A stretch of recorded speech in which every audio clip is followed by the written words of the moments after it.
नमस्कार. आवाज माझा वृत्तवाहिनीत आपल्या सगळ्यांचं स्वागत. होळीच्या काही ठळक घडामोडींकडे. एसी लोकलमुळे वारंवार होणाऱ्या लोकलच्या खोळंब्यामुळे कळव्यातील रेल्वे प्रवाशांचा उद्रेक. ठाणेकरांनाही आता रिक्षा दरवाढीचा फटका बसण्याची शक्यता. आणि महागाईमुळे बाप्पाच्या आगमनासाठी आणि पूजेसाठी लागणाऱ्या वस्तूंच्या भावात दरवाढ.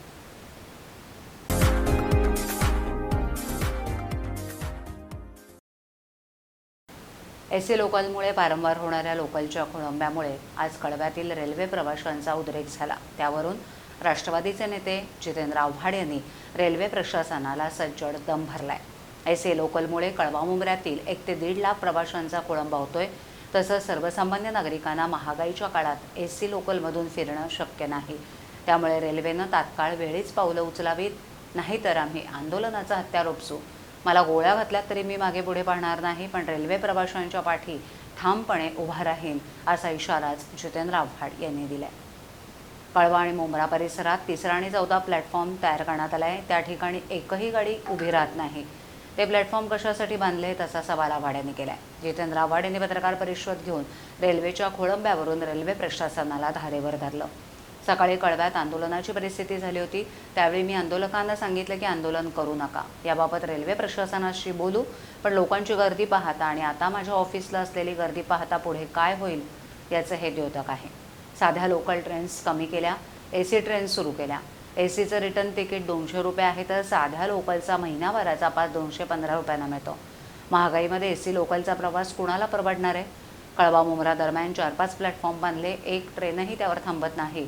मग बांधले कशाला, असा सवाल आव्हाड यांनी केलाय. पण कळव्यामध्ये आंदोलनाची परिस्थिती निर्माण झाली होती,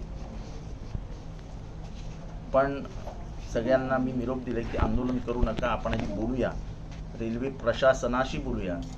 पण आपल्याला दिसत असेल की एकंदर जमा झालेली मध्यमवर्गीय प्रवाशांची गर्दी आणि आत्ता माझ्या ऑफिसला असलेली गर्दी हे पुढच्या कठीण प्रसंगाचं निदर्शनास आणून देत आहे. इथे स्पष्ट दिसत आहे की ज्या साध्या लोकल ट्रेन आहेत त्याची फ्रिक्वेन्सी कमी करून एसी ट्रेन्स वाढवण्यात आल्या आहेत. एसी ट्रेनचा घोटाळा असा आहे की एसी ट्रेनची 1 दिवसाची जर्नी, 1 दिवशीचा कळव्यापासून विटीचा प्रवास हा आणि त्याचा रिटर्न तिकीट हे 200 रुपयाला पडतं आणि साध्या लोकलचं महिन्याभराचा पास 215 रुपयाला पडतं. एसी ट्रेन कोणाला परवडणार आहे आजच्या महागाईच्या काळात? प्लस कळवा आणि मुंब्र्यामध्ये 4 आणि 5 नंबर प्लॅटफॉर्म बांधले, त्याच्यावरती एक ट्रेनही थांबत नाही. मग ते प्लॅटफॉर्म बांधलेच कशाला? असे अनेक प्रश्न आहेत आणि जवळजवळ 1 ते 1.5 लाख लोक दररोज कळव्यातनं ट्रेननी प्रवास करतात. ही छोटी म्हणजे छोटी लोकसंख्या नाही आहे. 1 लाख लोक नाराज होणं किंवा त्याच्यातले 50,000 जरी नाराज असले तरी ते परवडणारं नाही. मी रेल्वे प्रशासनाला हात जोडून विनंती करतो की याचा तोडगा काढा. गेले अनेक वर्ष शांततेने प्रवास करणारे रेल्वेचे मध्यमवर्गीय प्रवासी हे का संतप्त झाले? मागच्या 2 महिन्यात 170 जण मेले आहेत. 170 जण रेल्वे अपघातात. याला जबाबदार रेल्वे प्रशासन आहे. तेव्हा मृत्यूचा खेळ खेळू नका, आम्हाला मान्य नाही. आम्ही शांतपणाने आंदोलन केलंय. उद्या पण आम्ही शांतपणाने DRMला भेटू. पुढच्या रविवारी सगळ्या प्रवाशांचं म्हणणं आहे की आपण एकत्र भेटूया. पुढच्या रविवारी म्हणजे येणारा रविवारी आम्ही सगळे एकत्र भेटणार आहोत. आम्ही आगाऊ सूचना देतो आहोत, कारण का आमची रोजीरोटीचा सवाल आहे. आम्हाला दररोज दांड्या मारता येणार नाही, आमचा संसार चालणार नाही असं त्यांचं मत आहे आणि मीही त्यांच्याबरोबर आहे. तेव्हा हा प्रश्न फक्त कळवा आणि मुंब्र्यापुरता सीमित नाही आहे. हा अख्ख्या मुंबईभर लोक संतप्त आहेत की तुम्ही लोकल ट्रेन्सच्या फेऱ्या कमी केल्या, साध्या ट्रेनच्या आणि एसी ट्रेननी प्रवास करायला सांगताय. म्हणजे तुम्ही ते पूर्वी फ्रेंच क्रांतीमध्ये सांगितलं होतं ना, तुम्हाला पाव मिळत नाही ना, मग तुम्ही केक खा. नको, आम्हाला साध्या ट्रेनच हव्यात. कुठल्याही साध्या प्रवाशांनी एसी ट्रेनची मागणी केली नव्हती. प्लॅटफॉर्मवरती 1000 लोक उपस्थित असतात आणि त्या एसी ट्रेनमध्ये 10 लोक चढतात. याचा अर्थ काय? तेव्हा या सगळ्या व्यथा त्यांच्या. पेट्रोल डिझेलप्रमाणे CNGचे भाव वाढल्यामुळे किमान भाडं 21 रुपये परवडत नसल्याचा सूर ठाण्यातील रिक्षा संघटनांनी लावलाय. कल्याण डोंबिवलीनंतर ठाणेकरांनाही आता रिक्षा दरवाढीचा फटका बसण्याची शक्यता आहे. एकतर CNGचे दर कमी करा, अन्यथा रिक्षा भाडेवाढ मंजूर करा, असं निवेदन त्यांनी राज्य सरकारला दिलं आहे. पेट्रोलनंतर आता CNGचेही दर वाढलेत. त्यामुळे रिक्षा चालकांना जुन्या दरपत्रकाप्रमाणे रिक्षा चालवणं कठीण होऊ लागले. म्हणूनच जवळपास ठाण्यातील सर्वच रिक्षा चालक सध्या परिवहन खात्याला जबाबदार मंत्री नसल्यामुळे अनेक महत्त्वाची कामं, महत्त्वाचे निर्णय ठप्प झाले असल्याचं ठाण्यातील रिक्षा चालकांनी सांगितलं. ठाण्यात अंदाजे एकूण 25,000 रिक्षा आहेत. त्यातील 15,000 शेअर रिक्षा आहेत. सध्या पेट्रोल 106 रुपये लिटर झालं असून सर्वात स्वस्त वाटणारा CNG आता 60 रुपयांवरून 80 रुपये करण्यात आला आहे. त्यामुळे सध्याचे 21 रुपये हा दर रिक्षा चालकांना परवडनासा झाला आहे. त्यामुळे ठाण्यातील विविध रिक्षा संघटनांनी भाडेवाढीसाठी सरकारकडे अर्ज केला आहे. त्यामध्ये त्यांनी CNG दर पूर्वीप्रमाणेच 60 रुपये करावा, अन्यथा 25 रुपये दर करावा, अशी मागणी सरकारकडे केली. जर ही मागणी मान्य झाली तर शेअर रिक्षाचंही भाडं 1 रुपयानं वाढणार असल्याची माहिती ठाणे रिक्षा संघटना अध्यक्ष राजू सावंत यांनी दिली. उत्पन्न वाढीसाठी ठाणे महापालिकेनं शहरातील प्रमुख रस्त्यांवरील विद्युत खांबांवर जाहिराती प्रसिद्ध करण्याचा ठेका एका खासगी ठेकेदाराला दिलाय. त्यामुळे वर्षाला 2.5 कोटींचं उत्पन्न मिळण्याची अपेक्षा होती. मात्र प्रत्यक्षात या ठेकेदारानं गेल्या 3 वर्षात केवळ 3,39 लाखांचीच गंगाजळी पालिकेच्या तिजोरीत जमा केल्याची बाब उघडकीस आली आहे. 3 वर्षाच्या कालावधीत 10,35 लाखाचं उत्पन्न अपेक्षित असताना उलट 6,76 लाख रुपयांची घट झाली आहे. धक्कादायक म्हणजे या ठेकेदाराचा ठेका संपून वर्ष उलटत आलं तरी त्याची जाहिरातबाजी जोमात सुरू आहे. शौचालयांवरील जाहिरातबाजीत झालेल्या घोटाळ्याचा मुद्दा ताजा असतानाच ठाणे महापालिकेच्या विद्युत खांबावरील जाहिरातींमधूनही पालिकेची फसवणूक होत असल्याची बाब समोर आली आहे. ठाण्यातील दक्ष नागरिक चंद्रहास तावडे यांनी माहिती अधिकारात ही माहिती उघड केली आहे.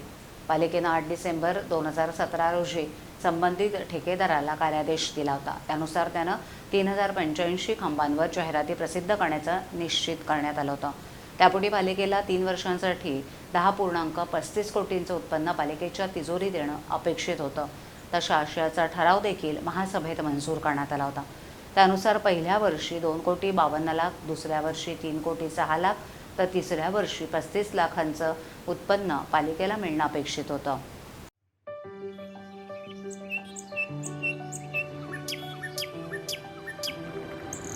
अरे निवडणुका जवळ आल्या आहेत, मजा ना. मजा काय त्यात? अरे सुट्टी मिळेल, मस्त पिकनिक काढू, धमाल करू. तू मतदान नाही करणार आहेस? अरे माझं नावच नाहीये मतदार यादीत. काय बोलतो? काय यंग ब्रिगेड, निवडणुकीवर चर्चा चालली आहे म्हणायची. बरं वाटलं, पण तुम्ही निवडणुकीच्या राजकारणात रस घेताय बघू ना. बघा ना काका, अहो मी यांना हेच म्हणतोय की आपण मतदान केलं पाहिजे. पण हा अमोल, याचं तर मतदार यादीत नावच नाही. त्या दिवशी सुट्टी आहे म्हणून हा पिकनिकला जायचं म्हणतोय. का रे, तुझं नाव का नाही मतदार यादीत? अहो काका, माझं नाव अजून नोंदवलंच नाहीये मतदार यादीत. आणि काय फरक पडतोय, मी एकट्याने मतदान केलं नाही तर काय होणार आहे? अरे असं कसं म्हणतोस? तुझ्यासारखा विचार जर प्रत्येकाने केला तर कसं होईल? आज 18 वर्ष पूर्ण केलेले हजारो करोडो तरुण असतील भारतामध्ये. त्या सगळ्यांनी तसा विचार केला तर. आणि काय रे, तुम्ही देश बदलायची गोष्ट करता आणि मग मतदानासारख्या महत्वाच्या कामाला नकार का देता? आणि तुझं काय रे? माझं नाव आहे मतदार यादीत, पण मी आता लांब राहायला गेलोय आणि एवढ्या लांबून कोण येणार आहे मतदान करायला? अरे अशी कशी रे तुम्ही मुलं? सरकारी कामात मदतही नाही करायची आणि सरकारच्या नावाने खडे फोडायचे. कसं होणार अशानी? आणि मला एक सांग, तुझे आजोबा गेले ना मागच्या महिन्यात, त्यांचं नाव कमी केलं? कमी करायचं असतं का? अरे म्हणजे काय, आपल्या घरातला एखादा सदस्य कमी झाला असेल तर त्याची माहिती निवडणूक आयोगापर्यंत पोहोचवायची जबाबदारी आपलीच असते. अरे 18 वर्ष पूर्ण झाल्यावर मतदार यादीत नाव नोंदवणं, तसंच आपल्या घरचा पत्ता बदलला असेल, म्हणजेच एका शहरात परंतु दुसऱ्या विभागात राहायला गेलो असू तर तशी नोंद मतदार यादीत करणं ही आपलीच जबाबदारी आहे. सगळंच सरकारवर ढकलून कसं चालेल बरं? स्वतःची जबाबदारी ओळखा. स्वतः तुम्ही जबाबदार नागरिक आहात, तेव्हा मतदार याद्या अद्ययावत करण्याकरता स्वतः पुढाकार घ्या. हो. काय मग, करणार ना सरकारला मदत? हो. मतदार नोंदणीसाठी अर्ज करा व मतदार यादीत नाव नोंदवा. आजच मतदार यादीमध्ये नाव नोंदणीसाठी www.nvsp.in या संकेतस्थळाला भेट द्या. तुमचं नाव मतदार यादीत असल्याची खाली दिलेल्या संकेतस्थळावर खात्री करा. https://ceo.maharashtra.gov.in किंवा 1800-221950 या टोल फ्री क्रमांकावर कॉल करा. 18 वर्षानंतर फक्त संज्ञान नको, सुजाण आणि जबाबदार नागरिक व्हा आणि मतदार याद्या अद्ययावत करायला चला सरकारला मदत करा.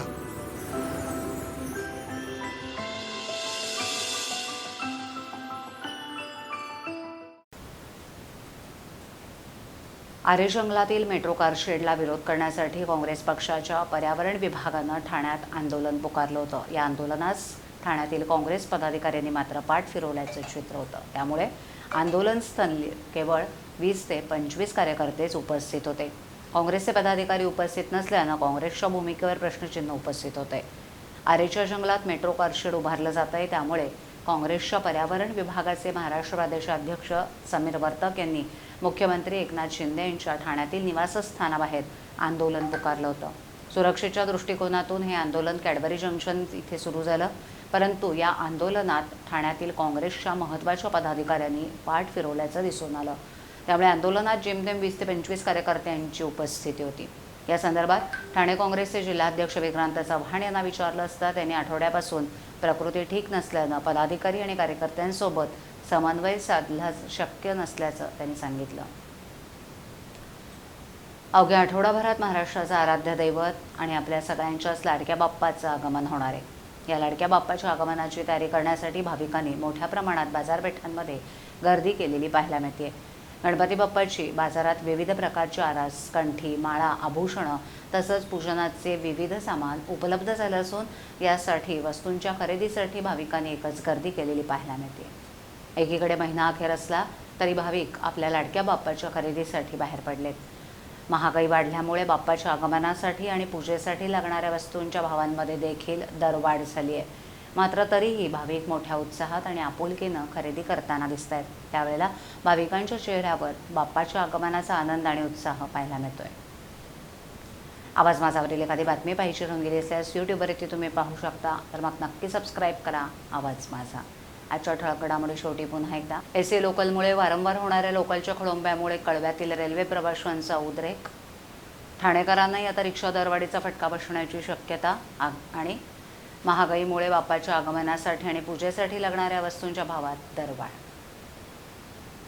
आपल्या विभागातील काही सूचना अथवा समस्या असल्यास त्या आमच्यापर्यंत जरूर पोहोचवा. आम्ही तुमचा आवाज नागरिकांपर्यंत नक्की पोहोचवू. आम्हाला संपर्क करण्यासाठी आमचा पत्ता आवाज माझा 103 साईल 1 आदर्श नगर, कोलबाड रोड, ठाणे पश्चिम. आमचा दूरध्वनी क्रमांक 7666213141. तर मग पुन्हा भेटू याच वेळाच्या ठिकाणी काही नवीन घडामोडींसह आवाज माझा वृत्तवाहिनी. तोपर्यंत नमस्कार.